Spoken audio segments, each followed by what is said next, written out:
Entrepreneurship on 702. Joburg, a world-class African city. I'll have that conversation perhaps in the final hour. You know, when I see vagrants conducting traffic in Joburg, the world-class African city, and you see how people, as beautiful the work they do is, and you see how people disrespect them, not because they perhaps disrespect them, is because they don't understand which mandate they're working under. I wonder whether we are still a world-class African city. But that is a conversation for another hour, in the final hour. My guest, Andisa Ramabunga, sits in front of me right now, Group Chief Advisor at Ntiyiso Consulting. Andisa, thank you very much, my brother, for joining me once more for that very, very important conversation around what is money. I'm already getting calls. Already calls are coming in. Let's recap. What is money? Yeah. So we started with the notion, by the way, that I think shocked you, that says money is not value. Yeah. But value is money, and we have to divest the notion. How much money you have is a reflection of how much value you are creating. Yeah. And money is but a mere reflection or an exchange of value. Unless, of course, you've won the lotto or you've got an inheritance, right? Yeah, but that's just money. You're right. It's not value. Right. And that's why we can argue. You know, other people are always saying, and we've had this conversation, you and I. Yeah. We've just have not finished it. The issue of a balance sheet, by the way, because the balance sheet is a store of value, but the balance sheet itself without an income statement is invalid. So for me, money is only as valuable as a means of replenishing it. Money sitting in the bank account is just not value, because eventually you'll run out of it. But again, that's another philosophical a question. But value is more than just a balance sheet, right? Value replenish itself. Value continues through time. People exchange it using money through time. I mean, we buy bread every day. We move and buy petrol every day. That money gets converted into, that value gets converted into money and stored in the bank account. But guess what? It gets replenished. And the notion of value, for me, that's why we need to divest it from money. We again moved into the philosophical world of, in fact, maybe the economic world of what money is, and we defined money really from a perspective of history, where we started talking about barter system. We started talking about commodity currencies that were used back in the time, and we moved into this whole new world of money, where we now even put in what we call commercial money that is created by the bank and its ability to erode value over time. We threw in some concepts around quantitative easing. I'm sure you've heard of the term, but it's the printing of money and how it leads to inflation when too much money is chasing too few goods, and how that undermines the value of money itself and not so much the value that you create. And we ended with the notion that says, don't chase money, chase value. Find a problem that is big enough, scale it so that you are solving as big a problem to the world as necessary, and that will always convert to money that you can exchange using any other means that's available on the day and time. And that one, by the way, the value of that you create does not get eroded by decisions that are made outside of your own domain, made by politicians and bankers. Wow, yeah. I want to talk a little bit about the very important business of separating value and money, because that's where I think I got a little bit stuck. Yeah. And in other conversations that we've had with other colleagues, somebody said, hey, I was listening to that conversation, but you guys need to understand that money is but one way by which, it's one of many ways by which we can determine value. Yeah. It is not the only way by which you can determine value. That's true. Play in that space. Help me understand what he was saying. Yeah, well, we made an example, right, that says nothing stops us today from going back to the barter system. The barter system simply means that you've got some value that I want, you've got the value that I want, we just need to just exchange it. That's just but other means of exchanging. I mean, the current shortage of eggs at the moment is beginning to, I mean, somebody was showing me that to eat pap and eggs, which used to be a sign that you were really in a hard up situation. Somebody said to me, that's the ultimate flex now. Yeah, no, absolutely. And so there's the value, yeah, that it is now a flex, or the perceived value, that it is now the ultimate flex. But eggs are still eggs. It's not even a perceived value, right? It serves real solutions to real problems, because eggs, I would argue, is one of the staple food. And this is where you'll see that money quickly gets undermined, right, as a store of value. The absence of eggs means that there is value not being created. That's why there's a void. What that naturally does, it increases the price. If yes. I know that to a certain extent, eggs as well are one of those good basket, and I stand corrected, that are staple. Not staple, but managed by government, right. So that the pricing does not. Right. I think there's bread in the bread, milli meal, and so forth. Yeah. But it's the laws of supply and demand of a good, of that value being created, right? Because the lower the availability of the good, and the higher the demand is, the higher the price. That is. Right. Now, all of a sudden, if to you value was money and you had it in a bank account, guess what? You wouldn't buy as many eggs as you used to buy with the same money that you had yesterday. That's inflation. That's not even inflation. No? No. Merely by the lack of supply, right? Right, okay. You'd argue it's inflation, but it's not inflation in a true sense. Right. It's artificial inflation in a sense that there's less goods available in the market. Okay. And there's more demand for them. And therefore, people with money are bidding, in for lack of a better word. So in the strictest sort of sense, inflation is, even though the product is available, but the pricing goes up. Yes. Okay. Yes. I get it. That's the subtle difference. But I'm using your example to show the stark contrast of why you need to divorce value and money.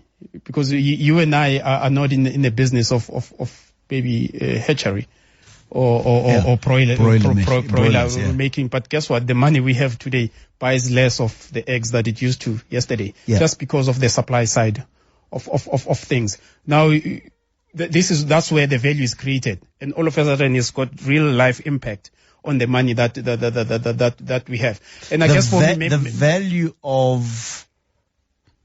value here, because I want to, in my mind, be very clear what is the value here.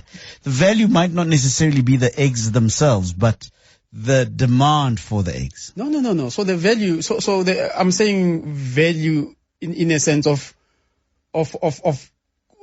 growing chickens that lay eggs, the logistics that brings the eggs to you to market. I put that together as a value, and I would have loved, by the way, if had we gone the route of explaining the income statement at some time, because that's I'm happy to push all that stuff in. Let's pack it, because we'll complicate it for people. So I'm saying simplistically, the egg itself is a value, but there's a whole value chain bringing the egg is behind to you. it. Yeah. And that whole value chain has failed, and hence that's why you're not getting the value. But that has real implications in the real world in terms of money, in terms of what it buys for you in the egg sector. So again, your money is almost cheap now, right? Because it buys less of what it could be, just purely of supply side, or that value that's not being created on the supply side. And I'm saying, or making this emphasis, because again, it's a classical example for me to divorce the value and the money, because the money itself nothing has happened to it, but the value or lack thereof, something has happened in there, but it has got really impact on how much strength your money has. I keep feeling I'm hearing you with regards to the separation of value and money. And many of us, because our real life experience with value and money is not divested, or that is separated. It's usually a unit of reality, right? Yeah. So I can't separate in my mind at this moment, and I'm trying really hard. I can't separate at this stage the money and the value, because how I experience money is because I get the value for which I work for the money for. Does that make sense? No, absolutely. It does. But I would say, remember we defined money. Yes. Initially, and maybe in my opening statement, I did not refer back. And I said, money is paper that has no value, right? There's no intrinsic value in the money itself, but barring the politics that I sort of like got into the last time, because it still cost some pennies to print a rand or so forth. But money itself has no value. But the value is what we attach to it, which is a function of, we mentioned the notion of a fiat currency, where someone is willing to guarantee or underwrite that paper, that it means something in the real world. But we came back to say it means three things. One is that it needs to be widely accepted as the medium of exchange. So you give me bread, I'll give you this note, and that note needs to be widely accepted. Two, it needs to be a unit of measurement so that we are able to compare stuff, and be able to exchange fair value for goods. And the third thing, I said, whatever paper needs to store the value, and we argue again with inflation and on those things. But that's minus the value that's being created. That's the paper itself and the politics that governs the paper. You still need to bring the paper back into the real world, into the real life, to exchange it for something. And that thing is typically goods and services that are done on the real world. I guess that's what we mean by the value. The value is the petrol that's able to fuel your car from point A to point B. The value is someone who's willing to look after your children when you cannot. The value is the ability to feed yourself when you need energy. That's where the value is. That's not money. That's all value. So you just money, use money to access that value. So money is a collective societal agreement. Yeah. For the extraction of value. Not for the extraction of value, for the exchange of value. For the exchange of value. Yes. Talk to me more. Yeah. So extraction is something else, because that's still in the realm of value itself. And I again, if you were following in our earlier conversations around strategy, we spoke about strategy being a value creator, and we said strategy is defined by the ability to create and capture value. So I would argue that the capture is the extraction part, because you can't keep the entire value that you, as a business, that you create. You only keep a portion of it, which is at the end of the day, your profits. And I'd love to, again, come back to the... See, we've got to keep coming back. To the notion of financial statements, so that we can link it back to the balance sheet, because it will make this point quite clear. That's on the extraction of value. Exchange of value basically means that, and let me borrow again from the bartering system. If we had no money, we'd be exchanging all the values that we create. You produce eggs, I produce meat. We need to find a way of exchanging that meat for eggs. You give me value for value. But in a world that's scaling, in a world that's global, in a world that's probably much more complicated, we need a means of measuring that value. And that's what money is. And that's why it's, as you've mentioned yourself, so societal, it's accepted. So it's an agreement. It's an agreement. I'm beginning to get it. Money is nothing more than an agreement. It's an agreement, yeah. Money is the agreement in society, yeah, that in order for us to get that value, whatever it might be, yeah, you must produce this amount of agreements. Yeah. So money, currencies are nothing more than societal agreements. No, absolutely. That's what they are. Give us a call, 118830702. Me and Andisa could go, man. Yeah. But I don't want to hoard him, and I really would like for you to be part of this conversation. How many times have you sat down and really asked yourself the question, what is it that I am working for? In the vernacular, we say, but which means I work hard for my money, right? But actually, what are you working for? You are working for the ability to possess the units of agreement, societal agreement, that give you the value that you want. Because if you really think about it, you don't really want 50 rands. You want what 50 rands can give you, or the value that 50 rands can give you. Yeah. So sure, I want 10,000 rands, but I actually want the holiday that the 10,000 rands gives me. And the holiday is the value.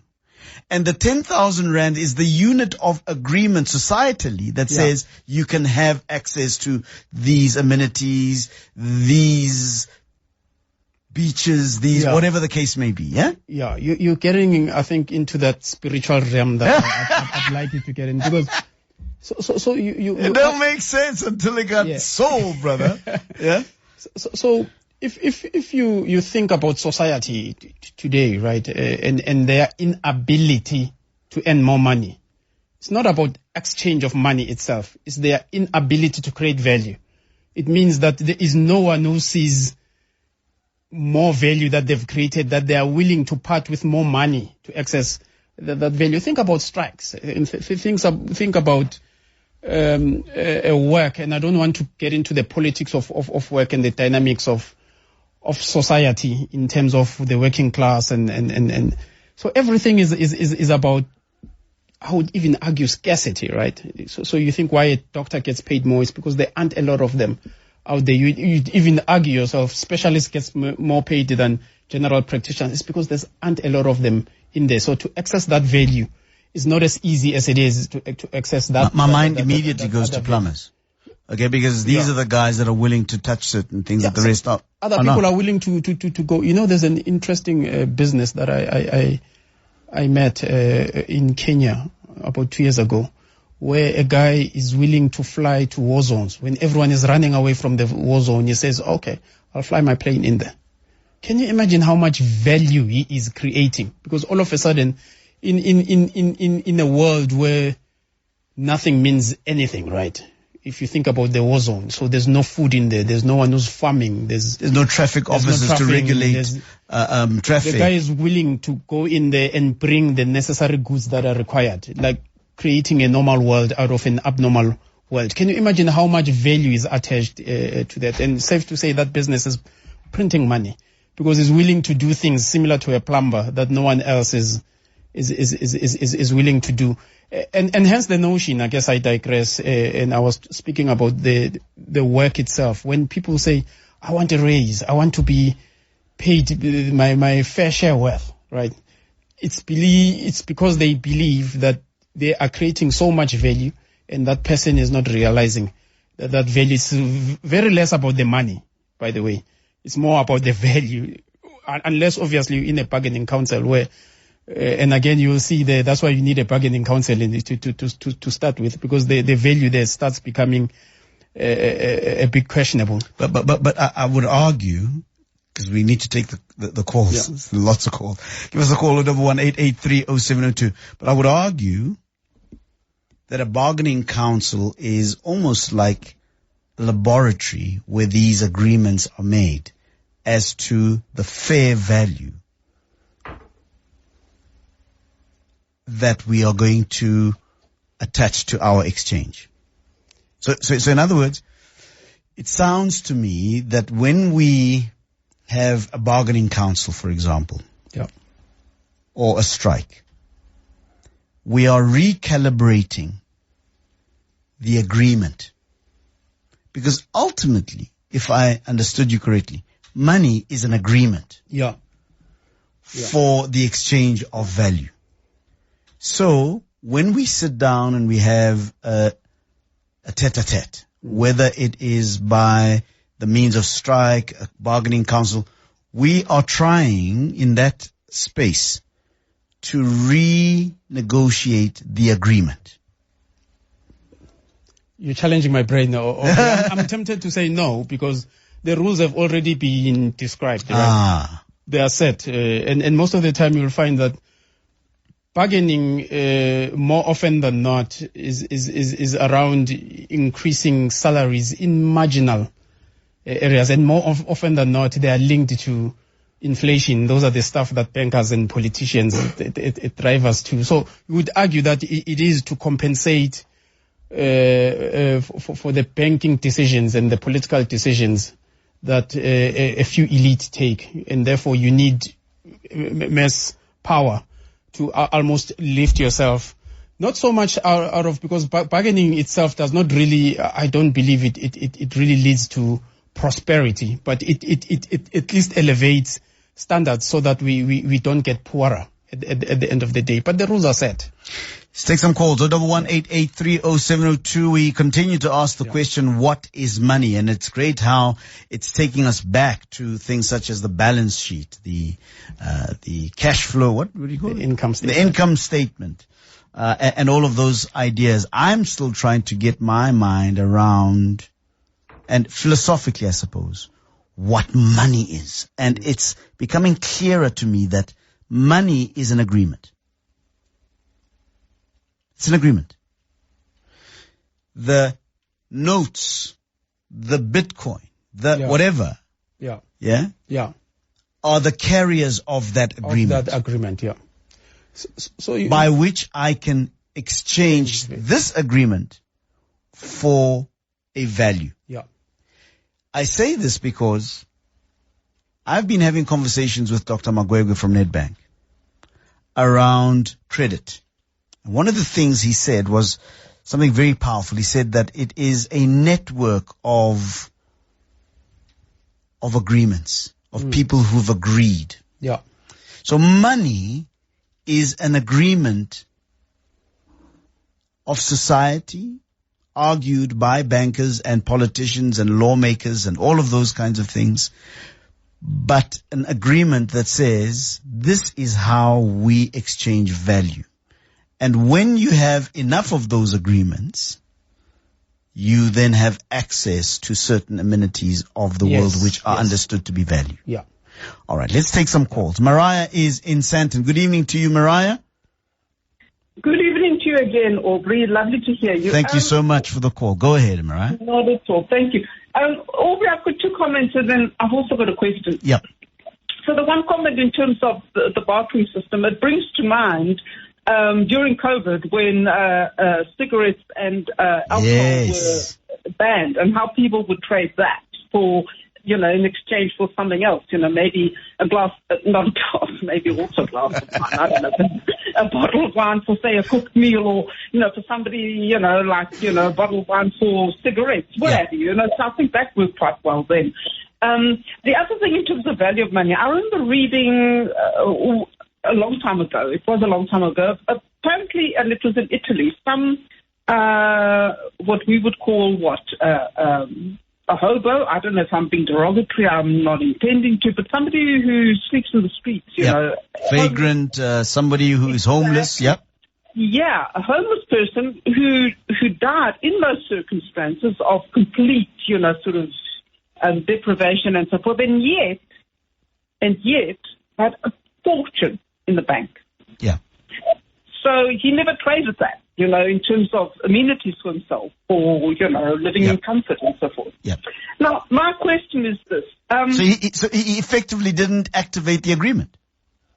Yeah, well, I think he was I think there are people like that. Yeah. Well, in fact, there are. That I know, not to that extreme, but where they, would live in very restricted circumstances because to them, the important thing was that they had X amount of money in the bank. I mean, that to them was like the status. Yeah. And so they would deprive themselves of even basics, in fact, in order to be able to kind of like uphold that sense of, that we are wealthy. I mean, it's ridiculous, but I do know of people like that. So the other thing I wanted to ask then is, in terms of exchanging money for an asset, how can one determine whether that asset is going to last or not? So for example, somebody has money and decides to buy a house with it, and in the expectation that the value of that house is going to increase, and then the value of the house does not increase. It either stays static or it in fact decreases if the area goes down or something. And And yet, if one buys a car, maybe a Lamborghini, I don't know, but apparently, the moment you drive it out of the sales place, it devalues in. How does one determine those things in terms of exchanging the paper money, so to speak, for an actual so-called asset? Gotcha. Thank you. All right. Andisa? Yeah, I think she raises a number of good questions. Let me maybe start with the last one, because that's one, it's more of a business question, right? And that's why we have the whole, notion of valuations of assets, right? There is no single way of just looking at an asset. And I'm now talking from a business perspective and not maybe Lamborghini, but even for a Lamborghini, it depends what you are doing with it, right? From a business sense, an asset is only an asset if you can generate a return from it. That's why just buying a house and living in it, from a business sense, makes no sense. Yeah.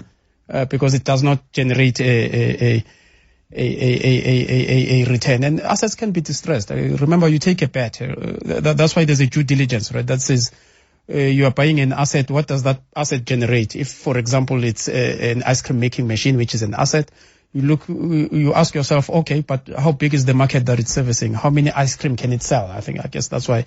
And it talks to this, again, question of income statement, because remember, income comes in as a result of this asset that you are using to sell ice cream, and that's what grows then your balance sheet. I'm interested in this notion that she has of this hobo in Italy who keeps money for the sake of keeping money, because it makes no sense whatsoever. And there are well-known, established, frameworks to think about society and what they want the value for, right? One that comes to mind is the Maslow's hierarchy of needs. I think a lot of people knows this one, because initially it's about the reason why you chase money, or chase value, so that you can exchange for basic things, because you are trying to keep yourself alive, right? And then you quickly move up up until you get to the top, where it becomes about esteem. It becomes about differentiation. It becomes about class. It becomes about being different and not falling across the rest. And people pay for different things alongs the Maslow hierarchy of needs. What that does then say, though, is that as you move up the Maslow hierarchy of needs, you need to create so much value that whatever money you can exchange for that value you're creating is just so vast by itself, and hence that's why you are able to climb up against from the rest. I'm not sure whether I've answered all the questions. Those are the two that just comes to mind. I want to throw in your mind, in an attempt to answer Mariah's question, the phenomenon of iskhotan. Yeah. You remember in the townships we had a phenomenon of young men and women who would get money from wherever, beg, borrow, steal, take money from grandmother's pension or whatever the case may be, so that they could literally go and burn it. Yeah. They would take notes and sometimes buy very expensive goods simply to go and burn them. Yeah. In a very strange subculture way, they were creating a narrative, an agreement. You see this agreement that devalued money. Well, to me, there's two things, and I'm not in that culture. It tells me two things. It's either you're sending a signal to society that you have more than enough. That's why you're willing to burn.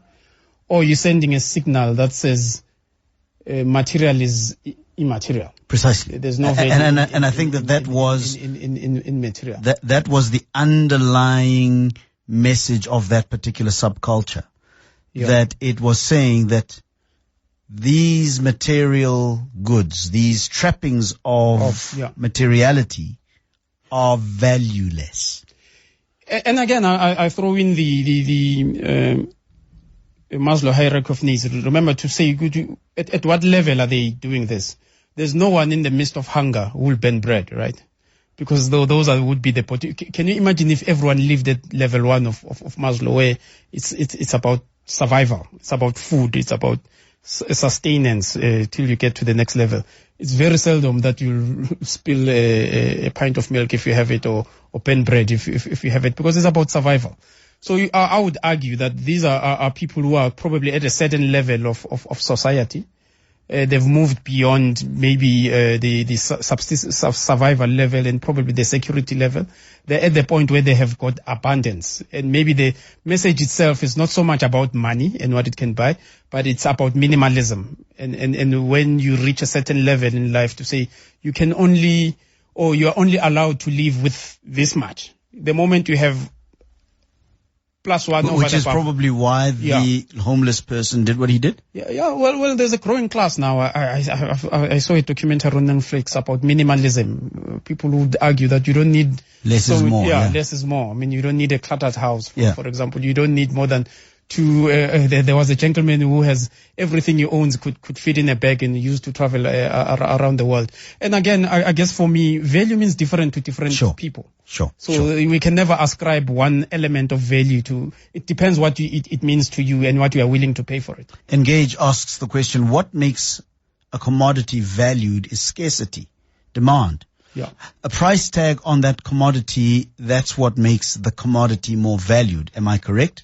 Yes, I think to a certain extent, Engage is correct that a useful and scarce commodity becomes more valuable. Yeah. I want to speak to Phila, and I'd like for you to splice the question that Engage has asked into the conversation with Phila, because I think Phila is onto something. Phila, good evening to you. Phila's in Carltonville. Hi, Obi, and how you guys? Yeah, go for it, Phila. Yes. Mine is also kind of cultural point of view. Sure. Lobola. Yep. Whereby money versus value. Where my daughter is educated, you must pay so much that there are no standards regarding Lobola. My daughter is educated, blah, blah, blah, all those things, and it varies.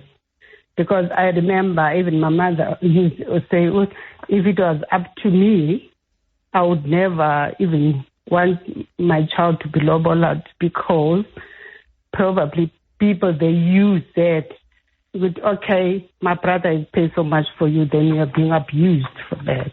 Yeah. So I wanted us to debate on those along those lines. Yeah. So just to help the conversation along,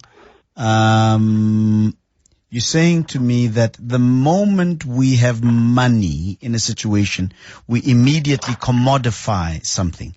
And that is dangerous in the case of marriage, because ultimately, when we pay lobola in monetary terms, we commodify a human being. We make them a thing rather than a human being. Is that where we're going with this conversation? Precisely. Senya lobola manje wena Siphila. Yeah, nginaike piece ne jazz. How much you have? Ne jazz. No. Senya lobolisa, senya hambi.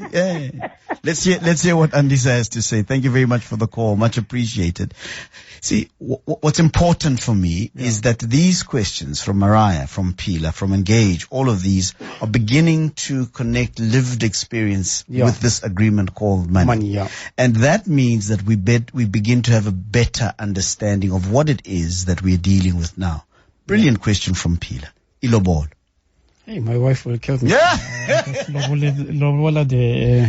But I was not buying her, by the way. So I guess what my takeaway from all these questions is how money is an integral part of society, right? Which is why it's so difficult for us to separate. To separate.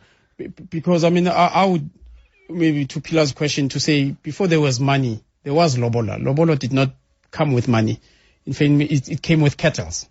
My question would be, without becoming a lobola expert, and I'm sure there are people who are qualified, there was a reason why there was exchange of other people would argue it was building families. It was not about buying a woman, but it was about building and showing commitment to a family about this flower that they're giving you. But I get now into the politics of lobola itself.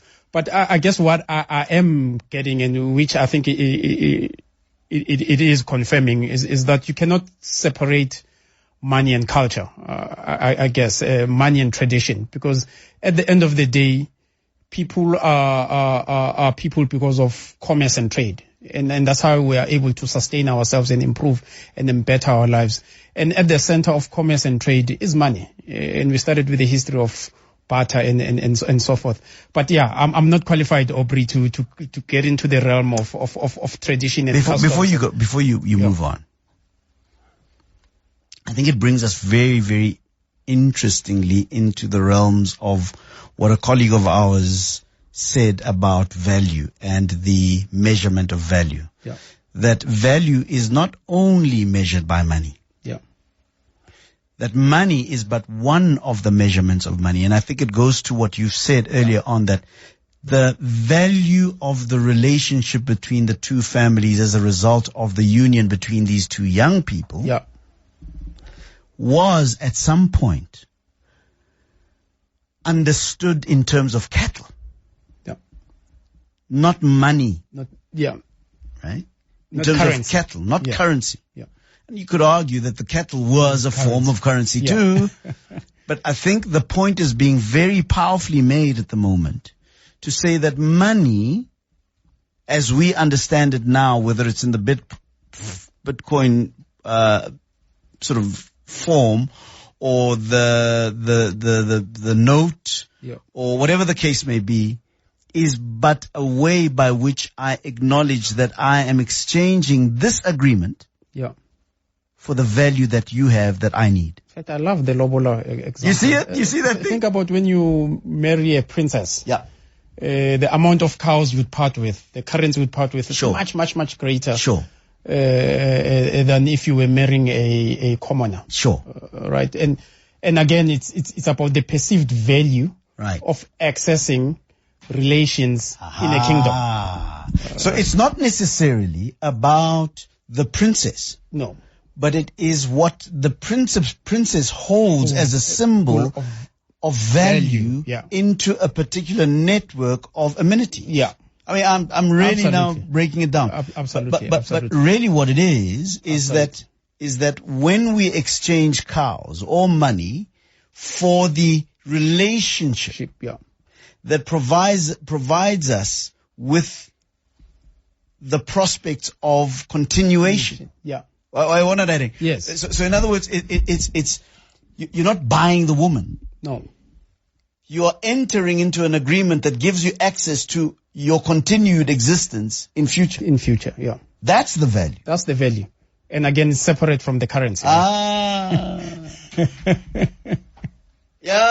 hope Pila's getting this one. It's separate from the currency. I hope Pila's getting this one, because I think it is a conversation we need to have about ilobol. Yeah.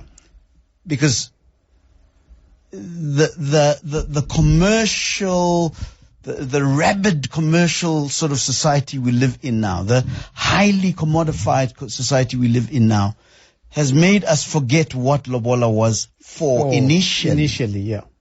And that's exactly the reason why I did not want to misconstrue the progress in traditions and customs with money itself. Because remember, whatever value we were seeing in traditions and customs as we evolve, all we did with money was just use it to exchange it for whatever value, perceived or not, that we are seeing at that point in time. So the currency still remained relevant. And yet people continued to live and access it for whatever they wanted to access it for, and whatever value they deemed available at the time. My mother-in-law is a very traditional Mopedi woman. Yeah. And I remember when my baby boy was born, she used to speak in very interesting terms. She used to say, "Ngwana wa reka." Direct translation, a child buys. And I didn't understand. She said, you see, he's crying and he's about to teeth. He's buying. He's buying through the pain that he's feeling, access to the ability to digest his own food. Yeah. The value that the infant was buying through the pain, the currency, the money in that particular scenario is the pain that the child feels when they are teething and the gums are sore and they're itchy and irritable and so forth. And of course she said, no, he's buying. He's literally buying access to the opportunity to be able to digest his own food through chewing. Through chewing, yeah. There's the value. Absolutely. So until we understand the value that we are getting for exchanging this suffering. Yeah. In other words, the money is the substance that represents your suffering in order to get the value. Absolutely. That's what it is. That's why money, they call it pain and sweat, right? If you remember. The sweat of your brow. Yes. Is then encapsulated in this thing that we call money. Yeah. And I guess what I've been trying to push so that we don't digress, and I keep on harping on this point that don't chase the money, chase the value. Because the bigger the value you create, the bigger the money you'll access and exchange it for other bigger things. And unfortunately today, if you're only solving a very small problem for a very small people who don't have that much money, the value you're creating will only allow you to access so much in the world. I doubt you'll be able to access a Ferrari if you are into cars doing that, or a holiday in the Maldives if you are doing that. But you can imagine if you are healing a million people through a very dreaded disease. The value you're creating is so much that is able to afford you the ability to trade that value for much, much bigger things. So money is an agreed upon measuring system. It's a unit of measure, yes. Yeah. For how much effort I have put in order to access certain values. Yeah, you're dragging me into effort now. Yeah, because I'm feeling part 3 coming up. Yeah, no, absolutely. But let me shock you while you still at the effort. So you think about the guys who are getting paid a lot now. The top guys we've seen about the likes of Sim Shabalala. Sure. The top banking honchos. Would you think they're being paid for effort? We all have the same amount of hours in the day, right? No? Yeah. They are being paid for the quality of their decision making. But there would have been... So again, it's not to... And there's a big saying, by the way, that if the world rewarded effort, African women would be the richest people in the world, right? Sure. And I don't want to... No, but I get the logic. I get the rationale. So value is much. Effort is one way of getting to value, but value is much, much more. Which is why we're beginning to get closer to this idea of working smarter rather than harder. Yeah. So the stuff that you and I have been discussing on value, you see, you have to put in effort. I think it goes without say that you have to put in effort, but effort is just but an order qualifier. It's not a guarantee for anything. But for you to win, it's about decision making and quality of the decision that you make. And a whole lot of stuff that we've been speaking about on strategy, on resourcing, resource alignment, on organizational design, are about quality decision making at the end of the day. Not about effort. As we close. Or very little about effort. As we close. And I feel part 3, but I think we can maybe say we'll look at part 3 at another time, not necessarily in 2 weeks' time, because I feel that there's other things that need to start coming into the conversation as we learn how to hunt. As we come to a close, having had this conversation over the last 2 weeks, understanding the fact that there are many factors that come into the definition of what money is, we understand that at some level there is effort, but not always. We understand that at some level it is about the finding of a measurement, a way of measuring fair value, right? Give me for our purposes now, a definition for what is money? In fact, I would like to leave you with more than just because we're not talking about money for the sake of talking about money. But I guess what we're trying to drive to is value. You and I have always been talking about value. Strategy is a value creator. How do you maximize that? To use your word, extract more of that value that you create than the other person. And money came in because I said it's one of mankind's greatest invention. It's one way that we are able to measure the results of the value that we create. It's one way that we use to exchange the value so that we are able to have a storer of value that allows us to exchange different forms of value. But ultimately it is about value. I guess my last parting shots on this issue of money, it's not about money but about value. And I would like to invite you to think about the greatest men in the world. And I say the greatest men, I mean the rich people, I mean the people who've made the difference, the martyrs, the kings and queens, that everyone that you've had who's really mattered and made a difference and left an indelible mark in the world. And then more often than not, we'd like to associate that with the billionaires. But even those ones, I think let's pick all of them now. There's Mark Zuckerberg. There's the South African Elon Musk. There's Mark Bezos. At the fundamental core of what makes these human beings is they are chasing value. They are trying to solve big problems for big enough people. None of them are chasing money. And by the way, most of the money that we think they have, they don't keep it in hard currency, right?